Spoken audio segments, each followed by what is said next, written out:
Miami Music Empire, where you come and see music one by Anam Youth Progressive Union Ogwachuku branch. That's need to know to a man. Kabilinu donunu. Egwa malisekise. Nani magwa omo Anam Youth no Ogwachuku branch. No wabu social media. Ice.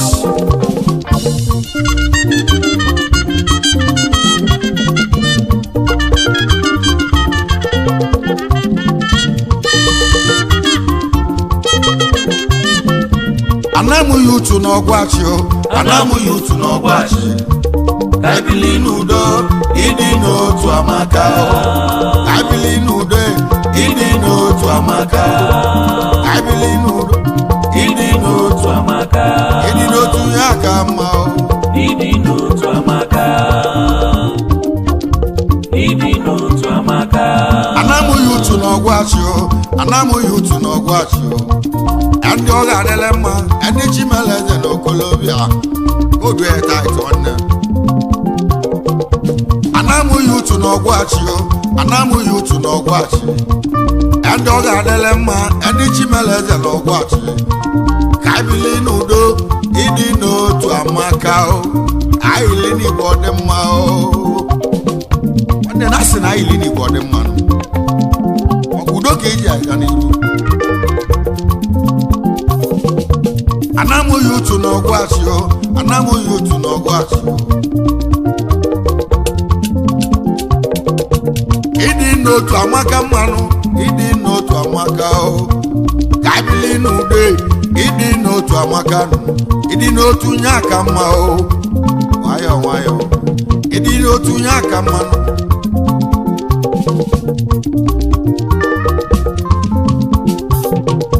Idi veji gwo wa bokwa.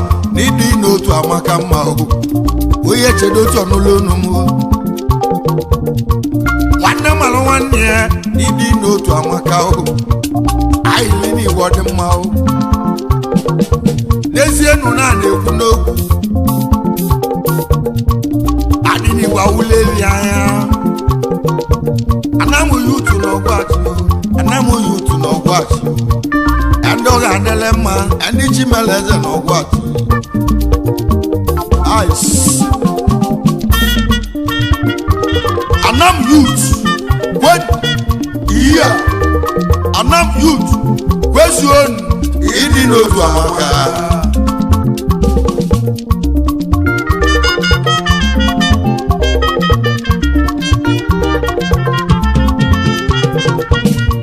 One malo one year no. Adi Chimelez and Colombia. Waka yiji begwa. Omo Anamu Youth no Ogwachi.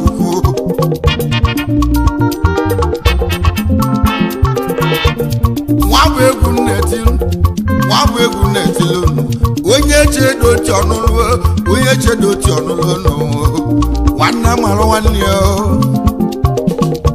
Anamu Youth no Ogwachi, Anamu Youth no Ogwachi. Kabilinu donwo, idi no to amaka o, idi no to yakama o. Ogwa ni wo yegu, nyaka ine kwekwe o. Iwo yegu munemo, nyaki bia ne kwete o. Idi no to amaka ma o, aili ni bode ma o. Adi ni gwa ulevi anya. Wate nasi na adi ni gwa ulevi anya le. Ndo iboji wase. Now 2 heads is better than one. A tree cannot make a forest.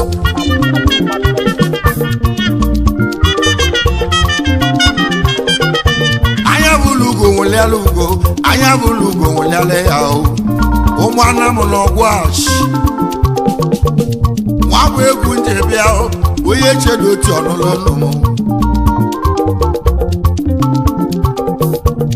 No wele ranga wonu. Odogu wanna maro wanne o. Utobu ena ta yale keje bieno. Wabu egu na-etili unu n'ịdị n'otu amaka ịdị n'otu ya aka mma o anyị yi n'igwe ọ dị mma o ọ na-eziokwu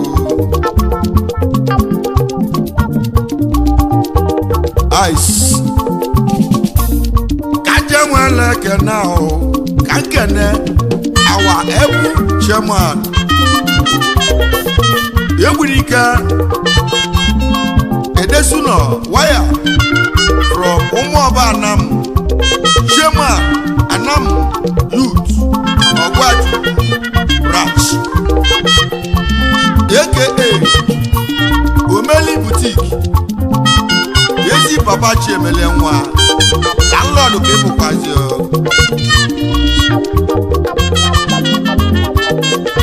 Wachimeleze n'Ogwachi odogwu Wachimeleze n'Ogwachi good way that n'enu Egwurike nwe Edesuno wire Wachimeleze na Anam Wachimeleze n'Ogwachi biko chedo teke n'ụlọ n'ugbo n'onwere okwu ga-agwa gị n'onwere okwu ga-agwa gị onye na-achị ọra nwanne m odogwu ọ dị ewo iwo onye na-achị ọra nwanne m brọda na ọ dị abụọ oke ọ chọrọ aka egbu abụọ Wachimeleze ọbụla ya ọchịchị Egwurike wee Edesuno nwanne m ahụ Omeli Boutique nnu ahụ Wachimeleze na Ogwachi ka bili n'udo ịdị n'otu amaka o ịdị n'otu ya aka mma o onye oge adịrị mma Wachimeleze na Ogwachi n'enu onye bụ nne m n'ike Edesuno ka igbu abụ Edesuno wire na mmụọ awa ebu chairman Anam Youth Wachimeleze na Ogwachi Wachimeleze gaba n'iru gaa n'iru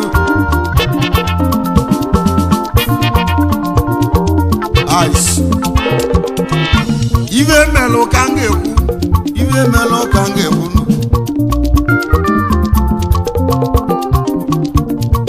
n'enu Egwurike nwa ya anụ ahụ odogwu ka m na-ekwu okwu ya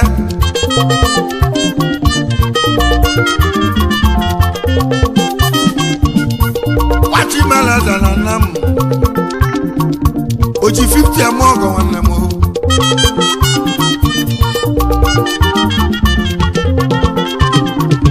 Wachimeleze ọbụla onye ọchịchị Wachimeleze ọbụla onye ọchịchị o ji 50 eme ọgọ bịa ngwa kedu maka Udochi Edesuno ichie Maximilian nwana onye ọ ga-adịrị mma Anam Youth na Ogwachi Anam Youth na Ogwachi ka ibili n'udo ịdị n'otu amaka ka ibili n'udo ịdị n'otu amaka ịdị n'otu ya aka mma ịdị n'otu amaka kedu maka Joseph Alagwo Ogugwa from Umuoba Anam Vice Chairman Anam Youth Ogwachi branch Abro Nwabalishi aka ebe Chukwu kere ụgbọ one of Umuoba Anam landlord ka ebukwazi Anam Youth na Ogwachi ego ndị Chimeleze na Ogwachi Anam Youth ndị ọma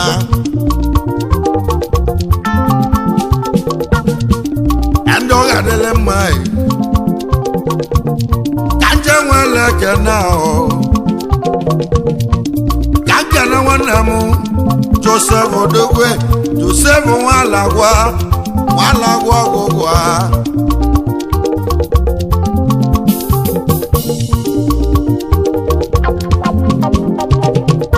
Wachimeleze Joseph Nwalagwa Ọgụgwa Wamoba nam. Emu our vice chairman. Anamu you to know what you. And dog adele mine. Abraham Valishi. AKA Ebe Chukudolobo. Wachi malaza no watch. Wachi malaza no watch. Udogu landlord okebon. Eji run with yasu nove. What you American tell? Wachi malaza na namo. Usef one mao. Oye na chora one mao. Biko nya bokwa no ke. Ochoro na ewo iwo. Ba. Kedumaka. Engineer. Chukwudi Obono Efatu. That our secretary. Anam Youth. AKA Akwenwebe from Miata Obudeze.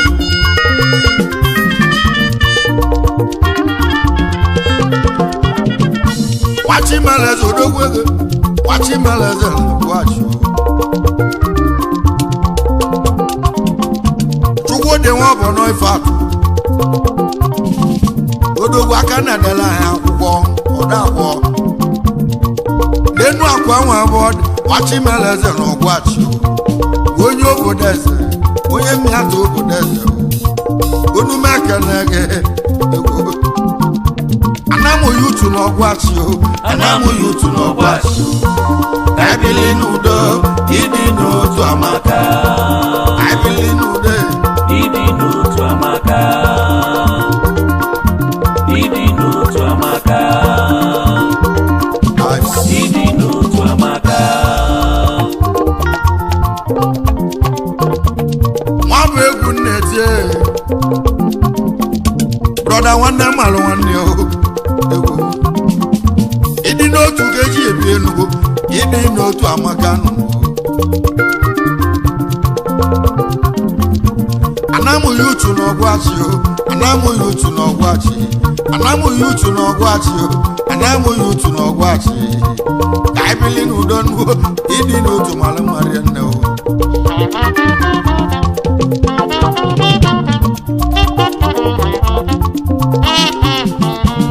Kanje nwere ekene o.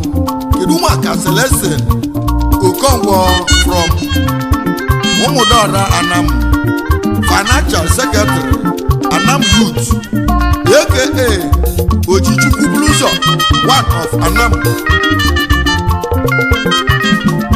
Anam Youth no washi. Any chimeleza no Kolobia, any chimeleza na mwao. Onoma Celestine Okonkwo. Iso na Anam Youth. Anam Youth no washi na mwao. Onoma Celestine, onye Umudora Anam, Financial Secretary, AKA Ojichukwu Buluzo, wachi meleze na ọgwachi na Lungozi, unu mekeleko. Egwu ndị ebienu, ka na-etili ụmụ Anam.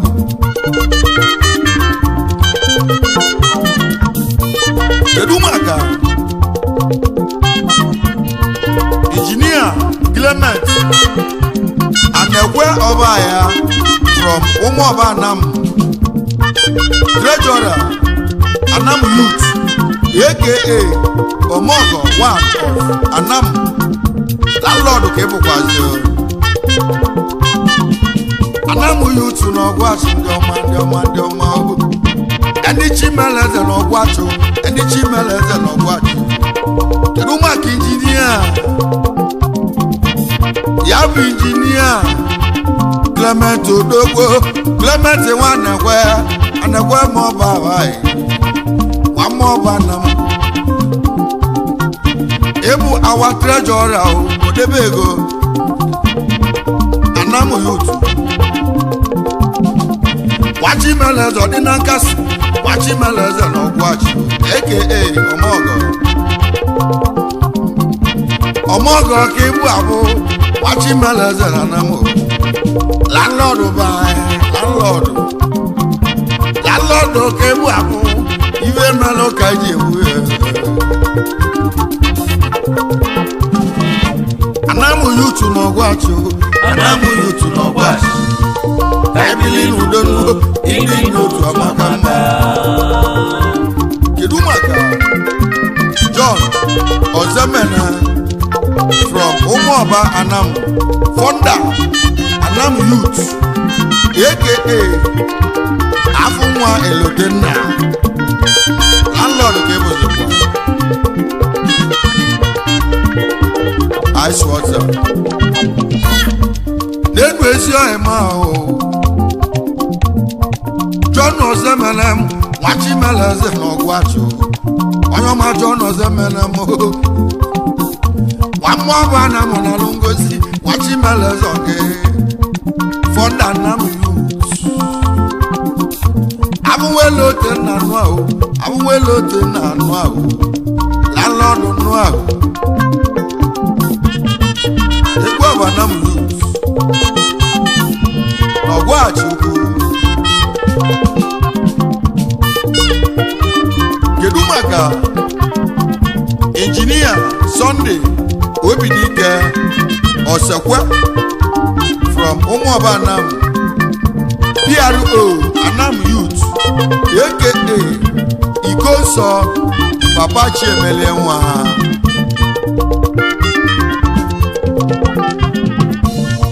ndị oge adịrị mma ndị Chimeleze n'Ọgwachụ ndị oge adịrị mma anya bụlụ n'onwere ya lonu a na-abụrụ ugodo ada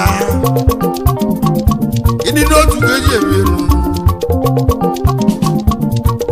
udo ka mma n'enu injinia ọya ka mụ Sunday nụ ahụ Sunday nwe Obidike Osekwe Nwachimeleze n'Ọgwachụ PRO Nwachimeleze n'Ọgwachụ Nwachimeleze n'Ọgwachụ n'enu Ikonso ezi Papa Chiemele nwa Anam Youth n'Ọgwachụ Anam Youth n'Ọgwachụ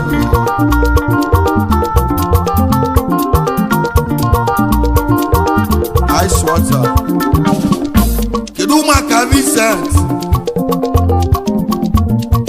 Nwanekwe Nwachimeleze n'Ọgwachụ Vincent Nwanekwe from Umueze Anam Chief Provost Anam Youth aka Mode 1 of Anam the choosing furniture Anam Youth n'Ọgwachụ ndị Chimeleze n'Okolobịa ndị Chimeleze n'Okolobịa ndị gbara akụ na nwanyị ndị gbara akụ na nwanyị Vincent Nwanekwe Nwachimeleze nụ ahụ unumekego the Chief Provost Nwachimeleze n'Ọgwachụ Chukwu gozie ego ya mma ọ ga-adịrị mma Mode 1 of Anam the choosing furniture mekele isokwe na Anam Youth n'Ọgwachụ kedu maka Attorney Alibert Okonkwo from Orama Etiti Anam Second Provost Anam Youth aka Aroma Nwanne Sunday Damage anya bụlụ ugo nwere alụgo Anam Youth ndị ọma ndị ọ ga-adịrị mma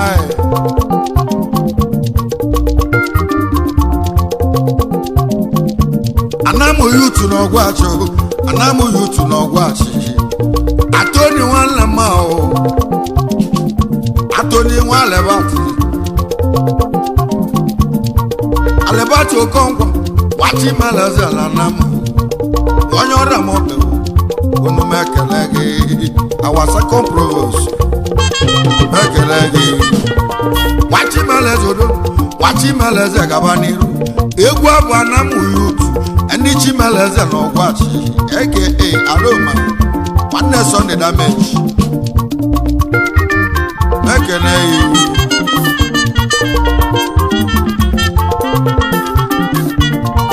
ka ibili n'udo n'ugo ịdị n'otu amaka ịdị n'otu ya ka mma o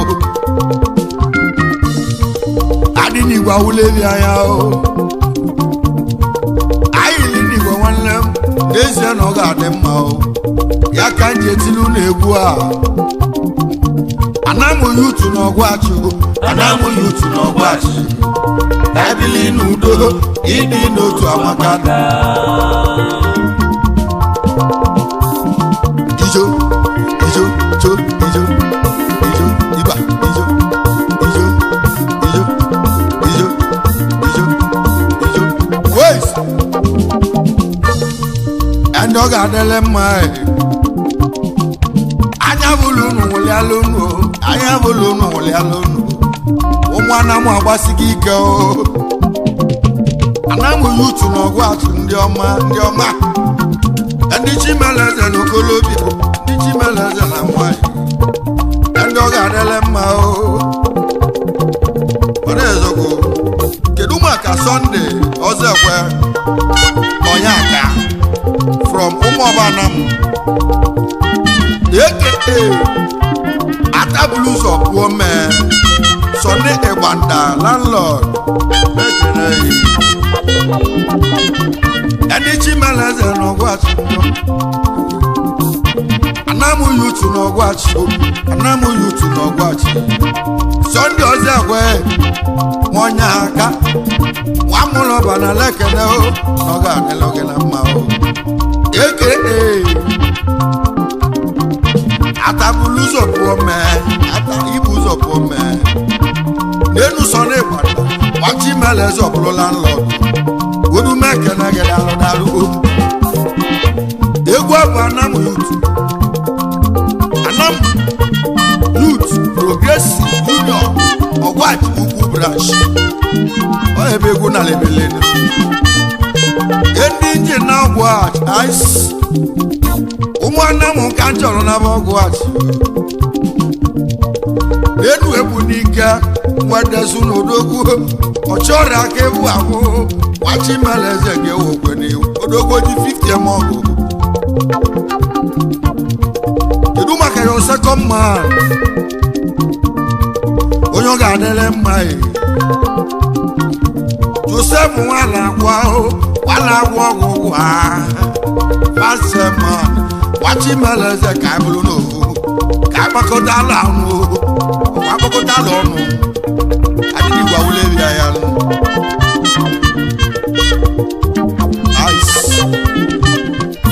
ndị chimeleze na ọgwachi egwu ndị oge adịle mma ka ndị enwere ekene ahụ ka nkene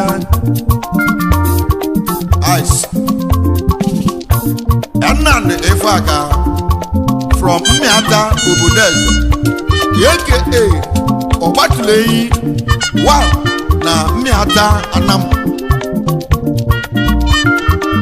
Araba landlord home and abroad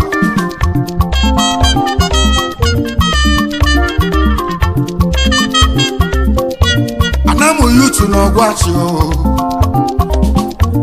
Nnamdi Ifeaka nwachimeleze n'ọgwachi Nnamdi Araba nwanne mma nwachimeleze odogwu nwachimeleze n'ọgwachi onye Obodeze chief Ọgbatuleyi nke izizi ịbụ Ọgbatuleyi nwachimeleze na Anam Ọgbatuleyi nke izizi na Anam niile landlord ka ịbụ akwụ nwachimeleze oge landlord home and abroad bịa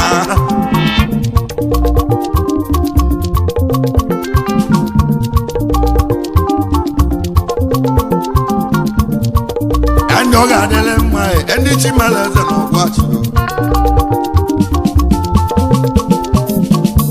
anamụ yutu n'ọgwachi anamụ yutu n'ọgwachi Nnamdi Ifeaka Araba nwachimeleze Ọgbatuleyi nwachimeleze ọngewa o landlord home and blood bịa iwe mmelu ka eji ewu ihe mere ka eji egwu onye ọ bụ ọ gbatụla eyi ọ bụ ibe anyị kpalị ka anyị na-ama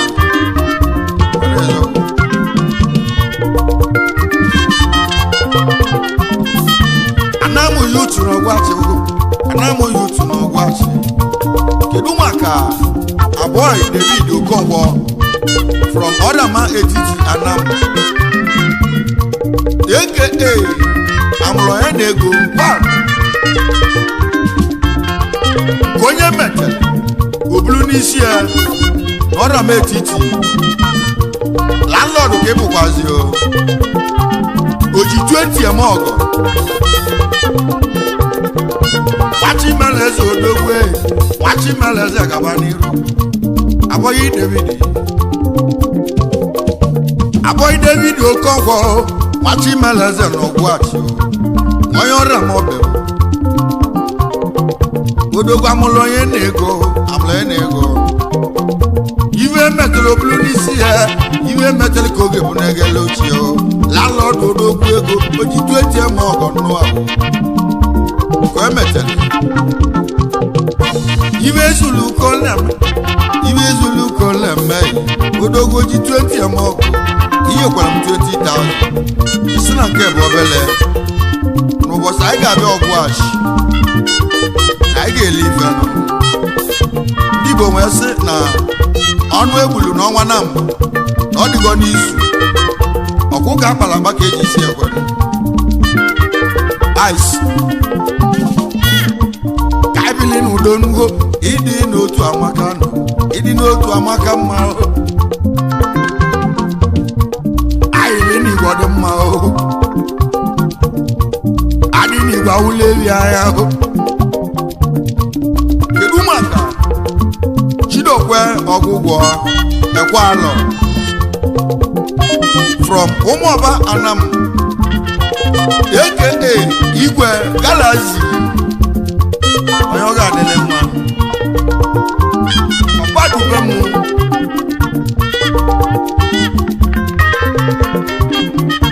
anamụ ya otu n'Ogwachi anamụ ya otu n'Ogwachi anyị bili n'udo ịdị n'otu amaka ụmụaka Chidokwe Ọgwụgwọ wakwala odogwu ego Wachimeleze na mmụọ odogwu na Ogwachi Igwe Galaxy onye ọma papa dube m ezi papa Chidube m onye m ezi egwu na-ekele gị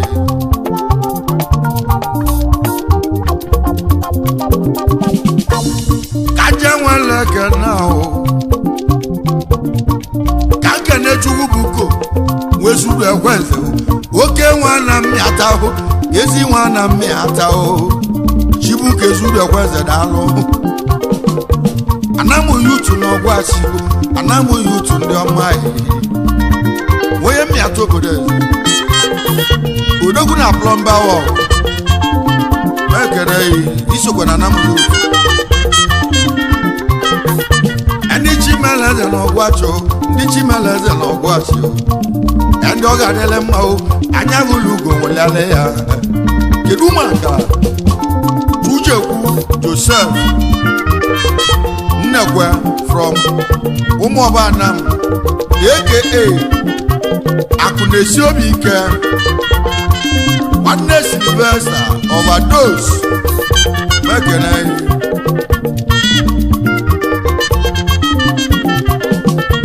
anamụ ya utu n'Ogwachi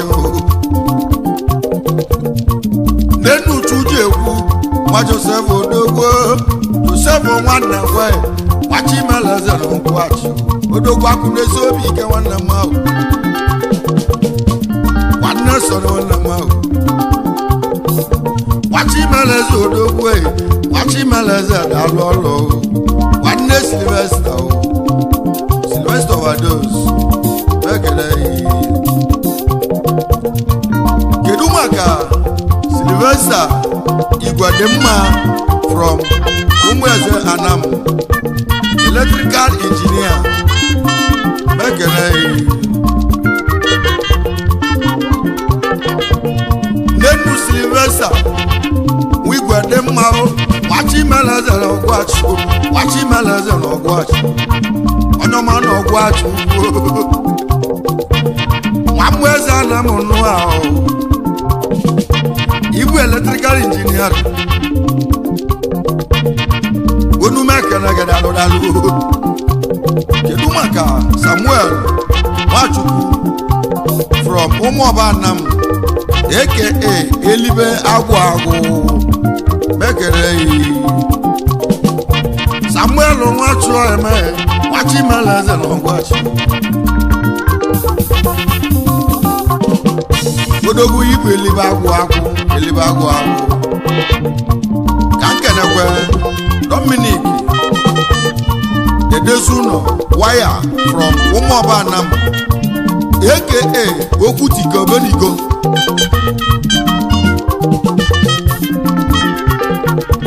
Anamu yutu na Ogwachi, Anamu yutu ka Evelyn Dominic Edezuno Wire dalo Okwutiko wanlem, Okwutiko Benigo.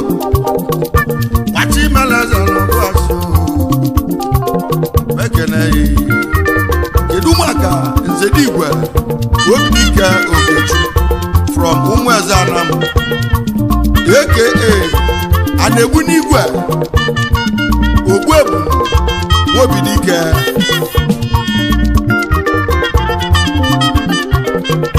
Wachimeleze Odogwe, Wachimeleze Nzedigwe Obidike, onye ọ ga-adịle mma Chukwu nọ ya alụ gị. Anebunigwe Ogwebu Obidike Mekene ndị oge adịle mma Anamu yutu na Ogwachi, Anamu yutu na Ogwachi, Ebili n'udo ịdị n'otu amaka, ịdị n'otu ya aka mma ịdị n'otu amaka. Anamu yutu unu sụkwa ka nkene ndị supporters unu na ndị ọ ga-adịle mma. Kedu maka Eles Ilegbunemu from Umuobanam, aka Omenukaku Mekene Kankenekwe Ignetus Obaya from Umuobanam, aka Odoziane Chukwu na ya loge. Wachimeleze gaba n'ihu, Wachimeleze Odoziane onye ọ ga-adịle mma onye ọma igede nwanne m Ignetus Obaya Wachimeleze gaba n'ihu unu mekene gị Odoziane. Ka nkenekwa Ignetus Ifat from Umuobanam, aka Agbebekikis eme ya mgbakọ. Chimeleze Babuleze, Chimeleze Babuleze, ndị ọ ga-adịle mma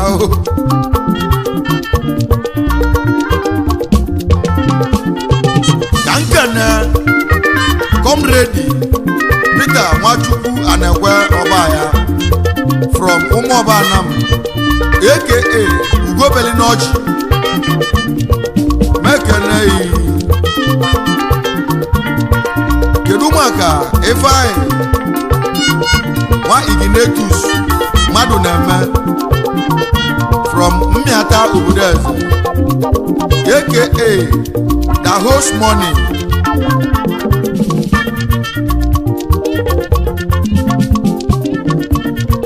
Ifeanyi nwanne m Ifeanyi ezi ọhịa aka m Ifeanyi na-alụ Ifeanyi Nwa Ignetus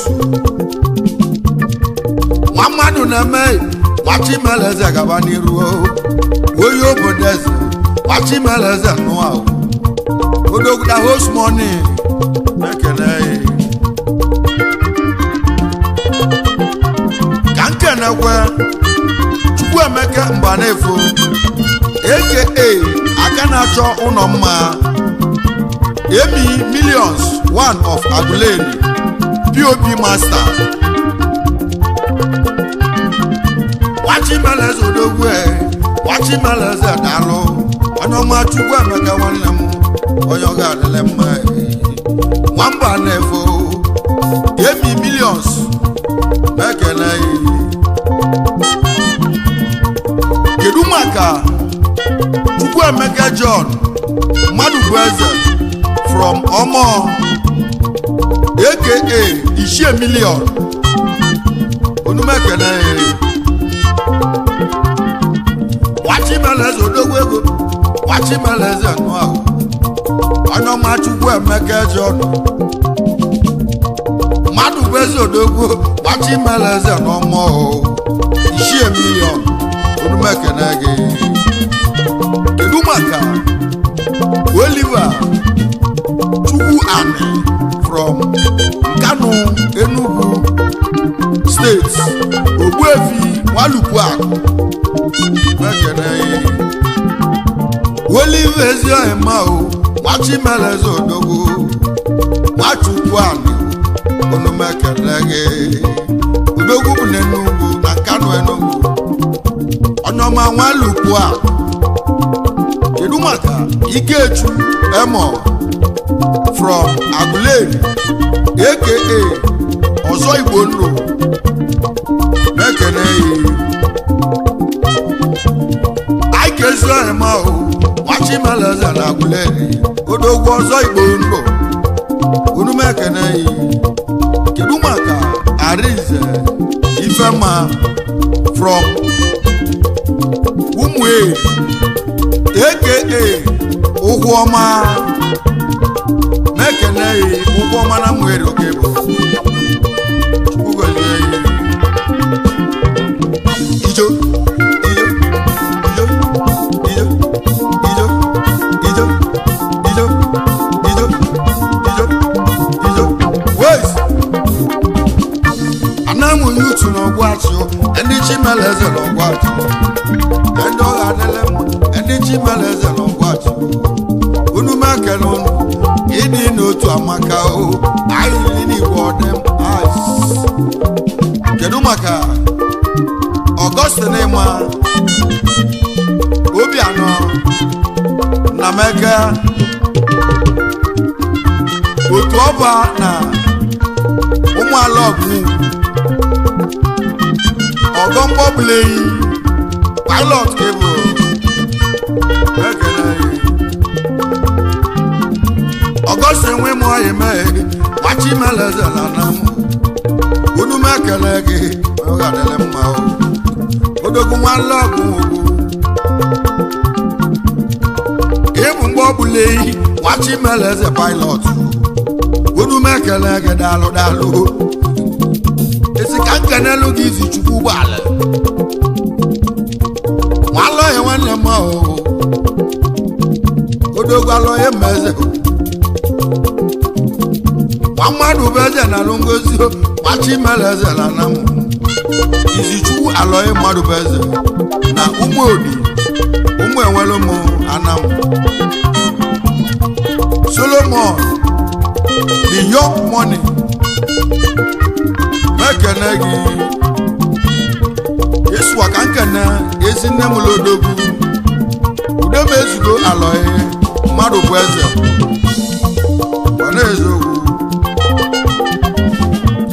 esi na anya ọkụkụ na-eche akwụ ya nụ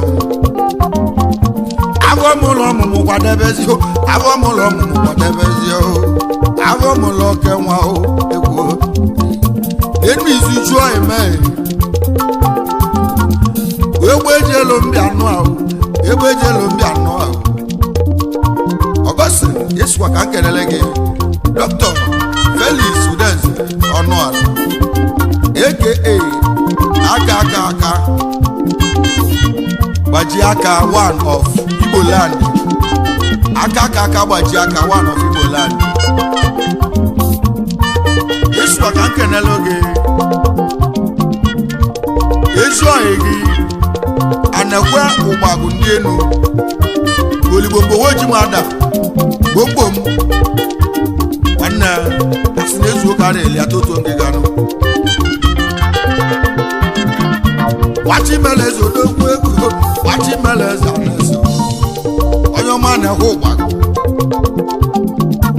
ike mele ogene ike mele ogene anahụ ụgbago ndị enu ọgọsisi m kene gị gbomgbom ojii egwu abụ anamụ yutu egwu abụ anamụ yutu na ọgwachi ka ebili n'udo n'uho ịdị n'otu amaka ka ebili n'udo n'uho ịdị n'otu amaka anamụ yutu na ọgwachi Anamu yutu n'ọgbachi anamụ yutu na ọgwachi Anamu yutu n'ọgbachi ka ebili n'udo n'uho ịdị n'otu amaka anyị ndị n'igwe ọdịmma